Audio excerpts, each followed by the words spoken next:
오늘 저는 임재와 죽음 두 모순된 긴장 속의 축복이라는 제목으로 출애굽기 26장 말씀 우리 성도님들과 함께 나누길 소망합니다. 성막에 관한 말씀 참 어렵습니다. 왜 어렵냐면요, 이게 설계도인데 우리가 이렇게 글로 읽으려니까 그게 어려운 겁니다. 설계도는 이제 사진이나 어떤 동영상이나 이렇게 좀 시청각 자료가 있어야지 이해가 더 쉬운데요, 우리가 글로 읽다 보니까 더 어렵게 느끼는 것 같습니다. 첫 번째 사진 한번 보여주시면요, 결국 우리가 읽은 내용을 이 사진 하나로 압축해서 볼 수 있을 것 같습니다. 사진으로 보기에도 그렇게 감이 좀 잘 안 오는 것 같아서 영상을 하나 준비해 왔는데요.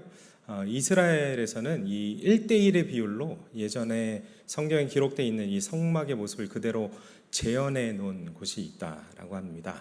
짧은 한 2분 정도의 영상인데 그 성막의 모습 잠깐 보고, 영상이 준비가 안 됐다 그러네요. 그럼 보지 않고 사진 보고 제가 조금 더 부연 설명해 드리도록 하겠습니다. 먼저 성막이라는 것의 의미를 한번 살펴봤으면 좋겠습니다. 성막은 영어로 하면 tabernacle이라는 단어입니다. 이 단어는 요한복음 1장 14절에 등장하는데요, 예수님께서 말씀이 육신이 돼서 되어 우리 가운데 거하셨다. 그 거하셨다는 단어가 tabernacle이라는 단어입니다. 그렇기 때문에 성막이라는 곳은 하나님께서 임재하시는, 거하시는 장소, 또 다르게 해석할 수 있는데 미팅 플레이스라고 해석할 수도 있습니다. 그러니까 하나님과 만나는 장소, 하나님께서 거하시는 장소, 그것이 성막입니다. 출애굽기 25장 22절의 말씀을 살펴보면요, 이런 말씀이 있습니다. 25장 22절의 말씀을 보면 하나님께서 성막을 지으라고 말씀하시면서 이렇게 말씀하시죠. 거기서 내가 너와 만나고 속죄소 위 곧 증거계 위에 있는 두 그룹 사이에서 내가 이스라엘 자손을 위하여 내게 명령할 모든 일을 내게 이르리라 말씀하십니다. 그렇기 때문에 하나님께서는 이스라엘 백성들을 만나시기 위해서 성막을 지으라고 말씀하신 것입니다. 성막 위에는 구름 기둥이 늘 머물러 있었습니다. 구름 기둥 사진 한번 보여주시죠. 구름 기둥이 늘 머물러 있었고요, 구름 기둥이 이동하면 이스라엘도 이동해야 되는 것이었습니다. 성막은 하나님의 임재하시는 장소로 이스라엘의 중심 가운데 있었던 것이 바로 성막입니다.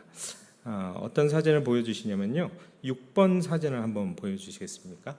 6번째 사진을 한번 보여주시면 이스라엘의 중심에 성막이 있었던 것을 볼 수가 있습니다. 그 다음 사진을 한번 보면 이스라엘의 성막 중심으로 12지파가 동서남북으로 이렇게 진을 치고 있었습니다. 그때 당시에 레위 지파는 하나님께서 수를 세지 말라고 하셨기 때문에 약 67만 5,550명 이상의 사람들이 진을 치고 함께 거주하고 있었고, 그 중심에는 성막이 있었던 것을 볼 수가 있습니다. 성막, 말 그대로 하나님께서 거하시는, 하나님의 사람들을 만나시길 원하셔서 먼저 지으라고 말씀하신 그 장소였습니다.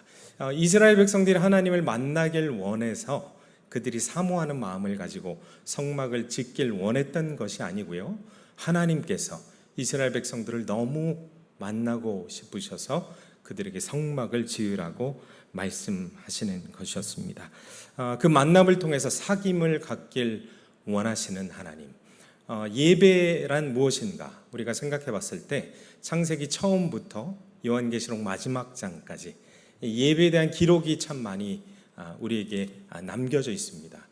예배의 본질을 한번 정의 내려보면요, 그것은 하나님과의 사귐이라고 할 수 있습니다.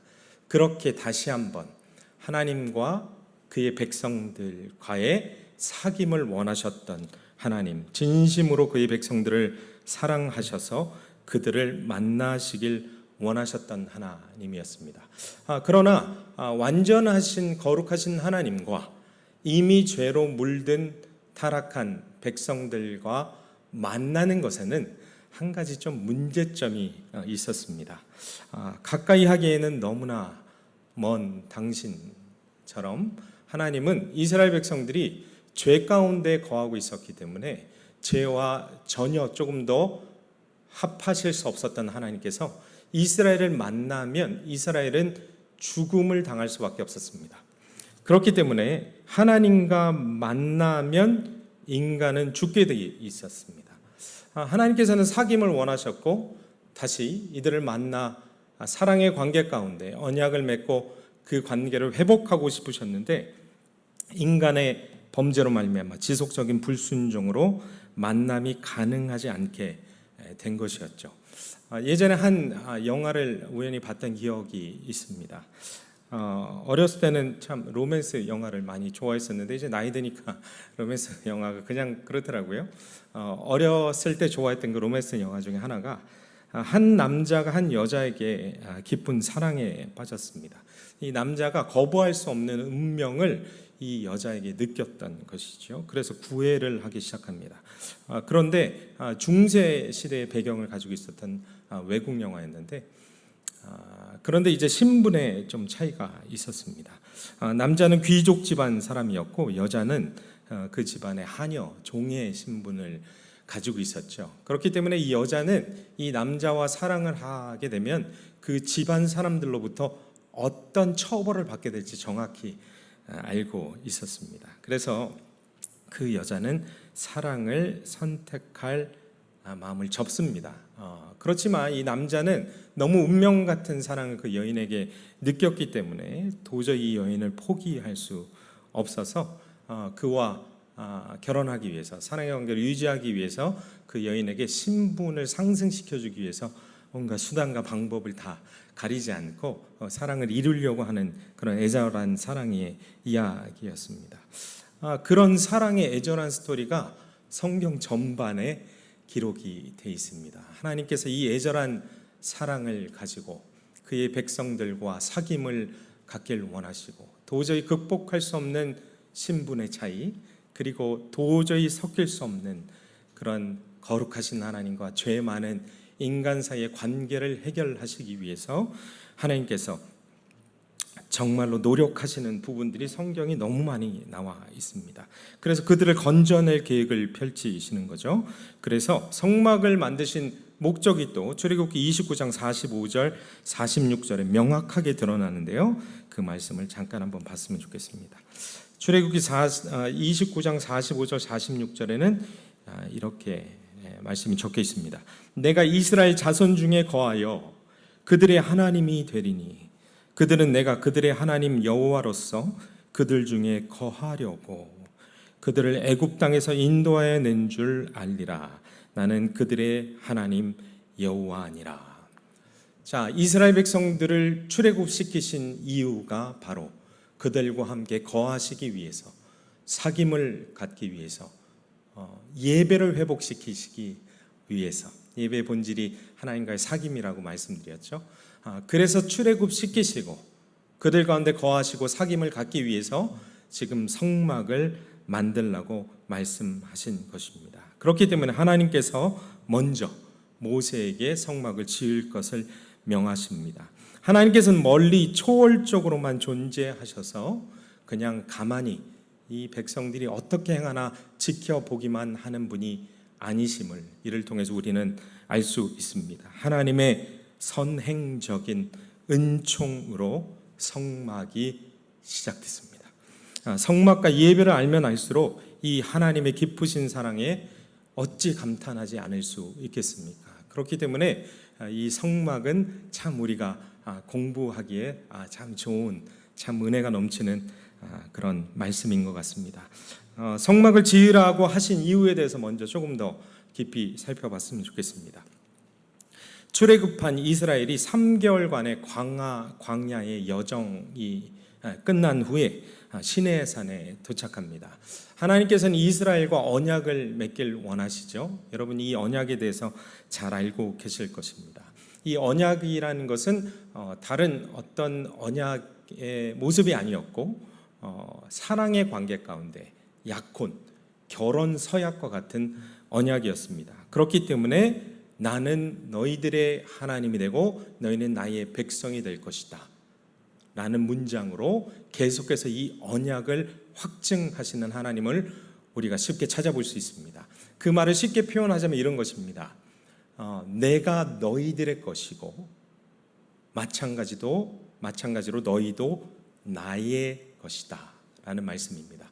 단순히 그의 백성들에게 너희들은 나의 소유이고 나의 것이다 라고 말씀하지 않으시는 하나님, 나도 너희들의 소유이다, 내가 너희들의 하나님이다. 그렇기 때문에 이 언약 관계를 맺게 됐을 때 나는 너희들을 반드시 지켜줄 것이고 인도하실 것이다 라는 하나님의 서약, 의무, 언약이 그 안에 담겨져 있습니다. 이것을 네 말로 하면요, 쌍무계약이라는 것입니다. 쌍무계약, 쌍무언약이라는 것은 계약을 맺은 각각의 대상이 쌍방 간의 의무를 수행해야 성립되고 유지되는 계약을 말합니다. 하나님께서는 말만 하시고 행동하지 않는 그런 하나님이 아니십니다. 하나님께서는 우리에게 어떤 규례와 명령을 주시고 서로 사랑하라, 하나 되라, 예배하라, 말씀에 순종하라 이런 말씀을 주시고 그냥 본인은 아무것도 하지 않는 하나님이 아니시고 먼저 솔선수범하여서 그대로 언행일치를 보여주시는 하나님임을 우리가 말씀을 읽으면 읽을수록 발견할 수 있습니다. 그렇기 때문에 이 언약을 체결하시며 자신을 향한 의무, 서약도 함께 하고 계신 하나님의 이 쌍무 언약을 우리가 발견할 수 있습니다. 하나님께서는 본질상 신실하신 분이기 때문에 이 언약을 어기시지 않으시고 어기실 수도 없는 분이십니다. 그러나 문제가 있습니다. 문제는 이 이스라엘 백성이 이 언약을 잘 지키느냐에 따라 이 언약이 유지되느냐 유지되지 않느냐가 달려 있다라는 것입니다. 언약을 지키지 않으면 하나님께서는 이스라엘의 하나님 역할을 해줄 수가 없게 되십니다. 그러면 어떤 결과가 펼쳐질까요? 바로 파혼이 성립되는 것이죠. 하나님께서는 그러나 그 파혼을, 이혼을 원치 않으십니다. 더욱이 부정한 상태로 주의 신부들이 신랑 앞에 섰을 때는 단순히 파혼이나 이혼 정도가 아니라 부정한 상태로 신랑 앞에 섰다가는 죽임을 당해야 되는 그런 운명 가운데 있었습니다. 죽음이라는 것이 불가피했습니다. 그러나 하나님께서는 그 죽음조차 원치 않으셨습니다. 그렇기 때문에 우리라면은 신실하지 못한 배우자를 향하여 그래? 어디 관계에 신실하지 않기만 해봐. 내가 당장 파혼해버릴 거야. 그래, 이혼해주겠어. 복수해버릴 거야. 그런 마음을 품을지 모르겠지만 하나님께서는 전혀 그런 마음을 품으실 마음이 없으십니다. 그렇기에 언약 관계를 회복할 수 있는, 만약에 내 언약의 파트너가 신실하지 못하여서 이 언약을 깨버리는 행동을 했을 때에 그 언약을 회복시키기 위한 장치를 마련하십니다. 그것이 바로 제사이고 성막인 것입니다. 살 길을 만들어 주시려고 하는 것, 성막을 통해서 언약 관계를 상기시켜 주길 원하시고 만약에 언약을 파괴하는 행동을 했을 때 회복할 수 있는 살 길을, 죽지 않을 수 있는 장치를 만들어 주시기 위해서 성막을 지으라고 말씀하시는 것입니다.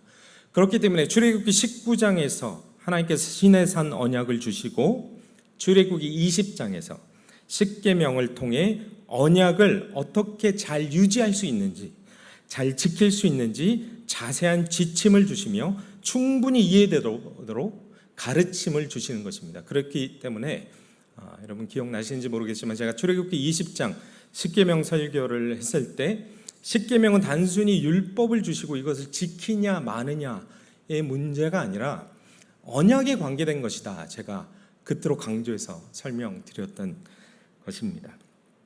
언약이 참 중요합니다.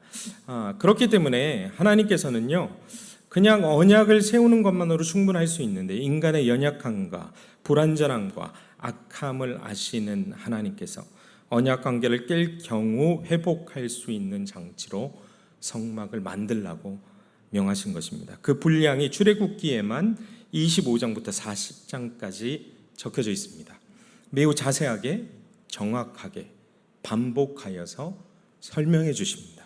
그렇게 성막은 하나님의 백성들의 영적인 구심점이요, 죽음을 모면하고 생명을 회복하는 구원의 자리이며 깨어진 언약을 갱신할 수 있는 회복의 자리이기도 하고 하나님의 먼저 행하시는, 나서시는 선행적인 은총과 자비 그리고 사랑을 확인할 수 있는 자리임에 틀림이 없습니다. 그것이 성막입니다. 오늘 본문은요, 세 가지 파트로 나눠져 있습니다. 첫 번째는 성막 덮개를 만드는 규례가 1절부터 14절까지 기록이 되어 있습니다. 두 번째는 성막의 벽이 될 널판을 제작해서 세우는 규례가 15절부터 30절까지, 그리고 마지막에는 휘장을 만들고 성물을 놓는 규례가 31절부터 37절까지 기록이 되어 있습니다. 그 본문의 말씀을 잠시지만 제가 한번 여러분에게 설명드리도록 하겠습니다. 하나님께서는 하나님께서 말씀하신 대로 이 성막을 건축하길 원하셨습니다. 기독교의 가장 중요한 특징 중에 하나가 그것이 아니겠습니까? 위에서부터 아래로 내려오는 말씀입니다. 계시도 그렇고 언약도 그렇고 위에서부터 아래로 내려오는 것이 상당히 중요합니다. 예배도 마찬가지입니다. 말씀하신 그대로 짓기를 원하셨던 하나님, 출애굽기 25장 9절의 말씀을 보면 이렇게 나와 있습니다. 무릇 내가 내게 보이는 모양대로 장막을 짓고 기구들도 그 모양을 따라 지을지니라 말씀하십니다. 25장 40절, 26장 30절에도 마찬가지로 내가 보여준 그대로 모세야 이대로 성막을 지어라 말씀하십니다. 위에서부터 내려오는 지침대로 성막을 짓고 위에서부터 아래로 내려오는 지침대로 예배를 드려라 말씀하시는 것입니다. 인간이 자의적으로 내 편의에 맞춰서 아래로부터 위로 올리려고 하는 것이 아니라 하나님이 주시는 지침 그대로 예배하고 하나님의 예배의 처소를 만들려고 말씀하시는, 명하시는 하나님의 모습을 볼 수 있습니다. 모세는 어떻게 행동했을까요? 출애굽기 39장 말씀을 보면요, 모세가 여호와께서 명하신 대로 다 행하였다라는 구절이 나오고 있습니다. 그렇습니다. 성막을 명하셨고 정확하고 자세하게 보여주셨고 그대로 다 행했던 모세의 모습이 출애굽기에 잘 기록이 되어 있습니다. 어떤 분들은, 어떤 설교자들은요, 이 성막의 내용 하나하나를 보면서 너무 과도한 상징적인 은유와 비유적인 해석으로 어떤 의미 부여를 자꾸 하려고 하는데, 저는 개인적으로 그게 신빙성이 굉장히 떨어지는 것 같습니다. 은혜가 되기도 하고요, 그리고 공감이 되는 내용도 있긴 하지만 근거가 좀 부족한 것 같습니다. 그래서 저는 그렇게 은유적으로 비유적으로 해석하지 않으려고 합니다. 먼저 살펴보면요, 성막들에 대해서 첫 번째 사진 다시 한번 보여주시겠습니까? 세 가지 파트로 나와 있다라고 말씀드렸는데, 성막을 덮개를 만드는 규례에 대해서 지금 나와 있습니다. 여러분 지금 성막들을 한번 바라보시면요, 길이가 50m, 너비가 25m, 높이가 2.5m 되는 그런 울타리를 세울 것을 말씀하셨습니다. 보시듯이 여러분 입구는 동그라미가 쳐져 있는 동쪽에 9m의 너비로 지금 만들어져 있습니다. 다른 모든 것에 쳐져 있는 휘장은 아무런 모양이 없었으나 입구에만 하나님께서 청색과 자색과 홍색 실로 수를 놓으라고 말씀하십니다. 그래서 그대로 모세가 만들었던 모습이고요. 성막은 또한 성막들이 이렇게 테두리로 쳐져 있고 왼쪽에 여러분 보이시는 그 건물 같은 것이 이제 성막입니다. 성막은 지성소와 성소로 나뉘는데요. 성막의 전체 규모는 길이 15m, 너비 5m, 높이 5m의 건물입니다. 규모가 그렇게 큰 건물이 아니었습니다. 특별히 이스라엘 백성들이 지금 출애굽해서 예전에 애굽에 있는 바로 왕의 도성을 지었던 일을 감당하지 않았습니까? 그들이 애굽에서 봤던 이방 신을 섬기는 성전의 크기가 어땠을까요?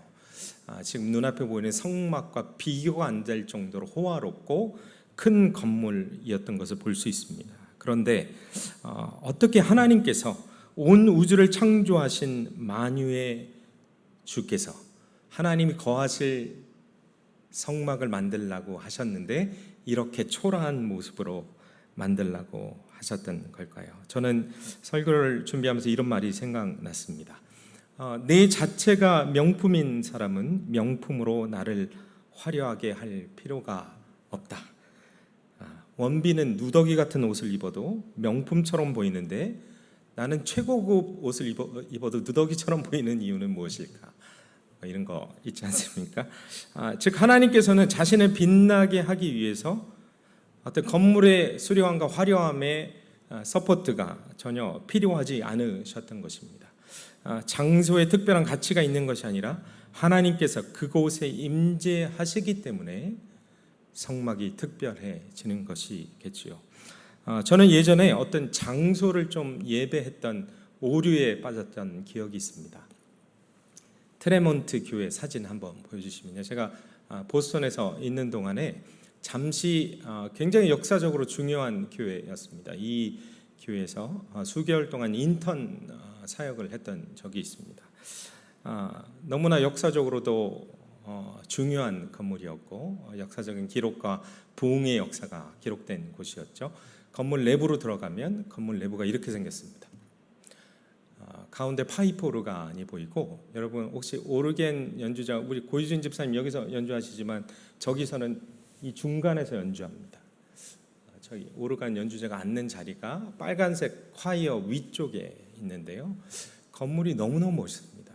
지붕의 모습은 지금 보이지 않지만 금색으로 이렇게 페인트 칠이겠죠. 금색으로 돼 있고 중간중간 보이는 모든 건물의 색깔이 주로 금색을 이루고 있습니다. 그렇기 때문에 나중에 안 사실이지만 이 교회 다니는 성도들도 이 건물을 자꾸 예배하고 건물을 굉장히 신성시하고 이걸 지키기 위해서 뭐 정치적인 싸움도 일어나고 뭐 그런 것들이 좀 있었습니다. 이것뿐만 아니라 보스턴이라는 도시에 대한 어떤 의미 부여를 너무 지나치게 하다 보니까 그 지역에 대한 어떤 예배하는 마음이 저에게 생겼던 오류가 좀 있었습니다. 어떤 지역이 중요한 것이 아니라 그곳에 하나님이 계시느냐 계시지 않느냐. 사실 트레몬 템플 베프티스트 처치 같은 경우는 건물은 저렇게 수려하고 아름다워서도 성도들이 거의 모이지 않는, 사진에서는 특별 행사가 있었기 때문에 가득 차 있는 모습이었지만 주일 예배는 자리가 거의 텅 비어질 정도로 그렇게 많이 무너진 모습을 가지고 있었습니다. 성막은 겉은 보기가 화려하지 않고 그렇게 좋지 않았습니다. 그러나 내부로 갈수록 조금 더 화려하고 정교해지는 모습을 갖추고 있습니다. 저는 이 성막의 구조를 바라보면서 우리 예수님의 모습이 떠올랐습니다. 우리가 잘 알고 있는 것처럼 이사야서 53장 2절의 말씀에 우리 예수님의 모습을 이렇게 묘사합니다. 겉으로 보기엔 마른 땅의 싹과 같이 고운 모양이 없고 풍채도 없어서 사람이 보기에 아름다운 모습이 전혀 없다라는 기록이 있습니다. 그의 겉모습은 초라해 보이셨을지 모르겠으나 십자가를 짊어지시고 죽음을 감당하시는 그 모습은 패배자와 같이 보이셨을 줄 모르나 그의 내면은, 그 내면의 영광과 아름다움은 실로 그를 만난 모든 사람이 정확하게 아는 모습이었습니다. 압도적이고 찬란한 모습이셨습니다. 같습니다. 우리가 사는 사회도 마찬가지 아니겠습니까? 겉모습의 아름다움과 찬란함을 추구하는 우리와 현대 사회. 그러나 예수님께서는 우리에게 마태복음 11장 29절의 말씀을 통해서 나는 마음이 겸손하고 온유하니 나의 성품에 참여해라, 내 성품을 닮아가라 말씀하신 것을 잘 알고 있습니다. 그분을 따르는 성도님들도, 우리도, 교회도 그래야 되지 않겠습니까? 예수님을 본받길 소망하는 마음으로 우리가 내면의 성품이 더 예수님 닮아가는 우리 되길 소망합니다. 두 번째 사진을 한번 보여주시겠습니까? 두 번째 사진을 보면요, 네 가지의 천이 나와 있습니다. 세 번째 사진 보여주세요. 자, 출애굽기 26장 초반부에는 네 가지 천에 대한 기록이, 정확한 지침이 나와 있습니다. 이 천에 사용됐던 실을 살펴보면 이집트 왕실이나 부유한 귀족들이 착용했던 최상품 모시로 기록돼 이 천을 짰던 것이 기록이 되어 있습니다. 성막 내부의 벽 첫 번째 천은요, 당시 왕과 귀족들만이 입을 수 있었던 값비싼 흰색 모시로 만들었고요. 그리고 군데군데 하나님께서 청색, 자색, 홍색 염료로 물들이라라고 말씀하셨는데, 물들여서 휘장 같은 경우는 그룹, 그러니까 천상의 영적인 존재, 천사들을 나타내는 그룹을 수를로라고 말씀하셨습니다. 사용된 재료들을 좀 제가 조사를 해보니까 청색 염료 같은 경우는 지중해의 달팽이로 만들었는데 아주 비싼 염료, 여기에 구하기도 힘들었고 굉장히 고귀한 그런 염료라고 합니다. 청색 자석 염료는 그때 당시에 이렇게 물들이고 염색을 하고 이런 것들은 일반인들이 도저히 꿈꿀 수 없을 정도로 굉장히 값어치가 나가는 것이었습니다. 첫 번째 휘장을, 덮개를 하나님께서 그렇게 만들라고 자세한 가르침을 주시면서 아름다운 색깔의 실로 정교하게 수를 놓아 만든 휘장을 통해서 세상을 아름답게 창조하신 하나님의 사역을 형상화해서 보여주길 원하셨음을 우리가 알 수 있습니다. 창조주로서 정교하고 완전한 건축가의 모습을 보여주신 하나님을 우리가 발견합니다. 휘장의 규격과 제작 과정을 통해 보이고자 하신 것은 하나님께서 이 세상도 균형과 질서, 정확한 치수 등을 통해 정교하고 견고하게 창조하셨다라는 것을 보여주길 원하셨다, 우리가 해석해 볼 수 있습니다. 그렇기 때문에 첫 번째 천은요, 그렇게 수를 놓고 정교하게 정확한 규격과 치수로 만들도록 명하셨습니다. 하나님께서 이 세상도 그렇게 명확하고 정확하게 통치하고 계신다, 우리가 살펴볼 수 있습니다. 두 번째 천은요, 염소털로 만들라고 말씀하셨습니다. 염소털로 만들라고 말씀하셨는데 두 번째 휘장의 특징이 뭐냐면 치수가 기록되어 있는데 제가 이렇게 계산을 해보니까요, 두 번째 휘장은 첫 번째 휘장보다 세로의 길이가 약 1m 정도 길게 만들도록 말씀하셨습니다. 이는 두 번째 휘장을 늘어뜨려서 첫 번째를 완전히 덮을 수 있는 사이즈로 만들도록 명령하시면서 광야 생활 속에서 그 모래판에서 빗물과 먼지가 성막 안으로 스며드는 것을 막아주는 역할을 하지 않았나 짐작해 봅니다. 세 번째 천을 보니까요, 붉은색 물을 들은 숫양의 가죽을 사용하라고 하셨고요. 마지막 네 번째 천을 보니까 방수가 아주 잘 된다라고 알려 있는 해달의 가죽을 사용하도록 하나님께서 지침을 주시는 것을 볼 수 있습니다. 여기서 사용되어 있는 해달의 가죽이라는 것은 번역이 사실 굉장히 어려워서 어떤 성경은 돌고래 가죽이라고 번역을 해 두기도 했고요. 제가 가진 NIV 성경에서는 해달이나 돌고래 가죽이라고 번역하지 않고 내구성이 아주 좋은 가죽이라고 그냥 번역할 정도로 사실 네 번째 천에 소재가 뭐였는지는 우리가 명확하게 알 수는 없는 것 같습니다. 이 모든 것들을 통해서 하나님께서 광야의 강한 모래바람과 비, 그런 거친 환경 속에서도 하나님께서 세심하게 그리고 강력하게 이 백성들을 보호하실 것을 나타내 보여준 모습이 이 네 가지의 천을 통해서 우리가 짐작해 볼 수 있습니다.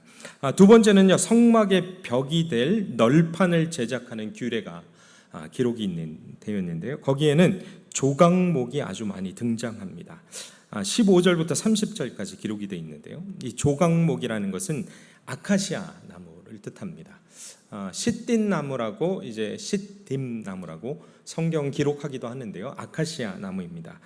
이스라엘 중동 지역에는 800여 종류가 되는 아카시아 나무가 있다라고 합니다. 아카시아 나무 척박한 땅에서 잘 자라고 가벼우면서도 내구성이 좋다라고 합니다. 그래서 벌레가 잘 먹지 않는 특징을 가지고 있죠. 성막을 만들기에 딱 좋은 이 아카시아 나무가 사막에서 자라고 있는 나무였던 것입니다. 그래서 나무가 성막에 사용되는 이 나무가 성물이 되는 과정을 통해서 우리는 또 깨달을 수 있는 여러 가지 의미가 있습니다. 5가지만 짧게 살펴보겠습니다. 첫 번째, 아카시아 나무가 택함을 받고 먼저 잘리는 과정이 필요합니다. 그냥 보잘것없는 아카시아 나무가 어떻게 하나님을 예배하는 성막의 성물로 변하는지를 살펴보면요, 이런 과정이 있습니다. 첫 번째, 택함을 받고 잘리는 과정이 필요합니다. 두 번째는 껍질이 이렇게 벗겨져야 되겠죠. 그리고 세 번째는 껍질만 벗기면 안 되고 잘 말려야 된다고 합니다. 네 번째는 그리고 곱게 기둥으로 천을 쫙쫙 펼쳐야 되니까 곱게 이렇게 피고 깎아야 된다라고 합니다. 마지막으로 정금으로 덧입히는 과정이 필요하다라고 합니다.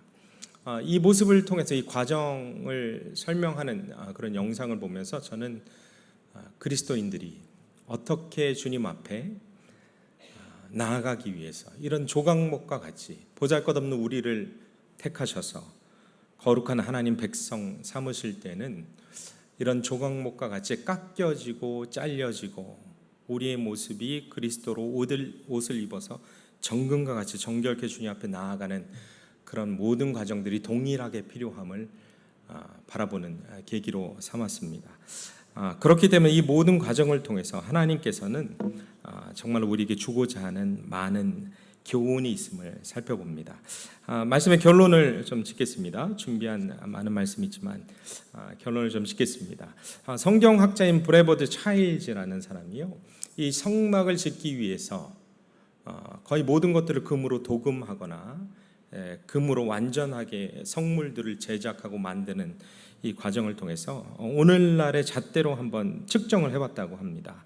성막을 짓기 위해서 금이 1900파운드가 필요하고 은이 6437파운드가 필요하며 동이 4522파운드가 필요하다라는 것으로 추정해 봤습니다. 즉 성막 건축에 소요된 귀금속만 6.5톤에 달한다고 합니다. 이렇게 하나님께서 정교하게 지침을 주시며 만드신 이 성막을 통해서 하나님께서는 하나님의 사람들과의 사귐을 원하셨습니다.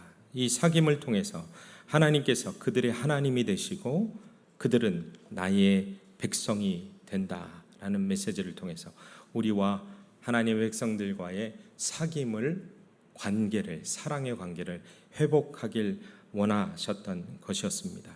이 성막이 나중에 예수 그리스도를 통해서 히브리서 9장 10장 이런 말씀을 살펴보면요, 예수 그리스도를 통해서 이제 새로운 살 길로 제시되시는 그분 자체가 성전 되시고 그분 자체가 새로운 성막 되시는 모습으로 나타나는 것을 우리가 볼 수 있습니다. 그렇기 때문에 이제는 우리에게 살아계신 성전 되신 성막 되신 예수 그리스도가 우리에게 계시며 그분께서 우리에게 영원한 대제사장이 되셔서 단번에 이 제사를 완성시키시고 우리에게 새로운 살 길을 제시해 주신 모습으로 우리에게 다가오셨습니다. 말씀이 육신이 돼서 우리 가운데 먼저 찾아오신 성막 되신 그분께서 단번에 영원한 제사를 완성시키시고 그의 몸이 찢김과 함께 휘장이 찢겨져서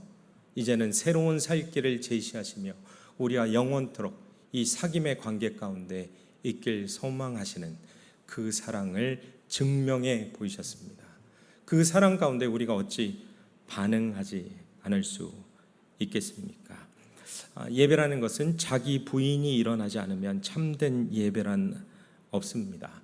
자기 부인, 내 생각대로 밑에서부터 위로 올리려고 하는 것이 아니라, 사실 오늘 본문이 정확하게 우리에게 지침을 주고 있는 것처럼 위로부터 내려온 말씀을 정확하게 수행하는 것, 위로부터 예배에 관련된 하나님이 거하시는 처소에 관련된 말씀이 우리에게 전달되고 그 전달된 말씀은 정확하게 이행해내는 것이 하나님께서 원하시는 예배의 방식이 아닌가 생각해 봅니다. 그렇기 때문에 자기 부인이 없는, 자기 부인이 일어나지 않는 참된 예배란 있을 수 없으며, 로마서 12장 1절의 말씀에 참되고 합당한 예배에 대해서 그렇게 기록하고 있는 이유가 바로 있는 것 같습니다. 마지막으로 우리가 로마서 12장 1절 말씀 보고 말씀을 마치도록 하겠습니다. 로마서 12장 1절 말씀 함께 한 목소리로 읽겠습니다. 그러므로 형제들아, 내가 하나님의 모든 자비하심으로 너희를 권하노니 너희 몸을 하나님이 기뻐하시는 거룩한 산 제물로 드리라. 이는 너희가 드릴 영적 예배니라. 영적 예배, 이 번역이 좀 어려운데요, 어떤 번역본들은 참되고 합당한 예배다 말씀하십니다.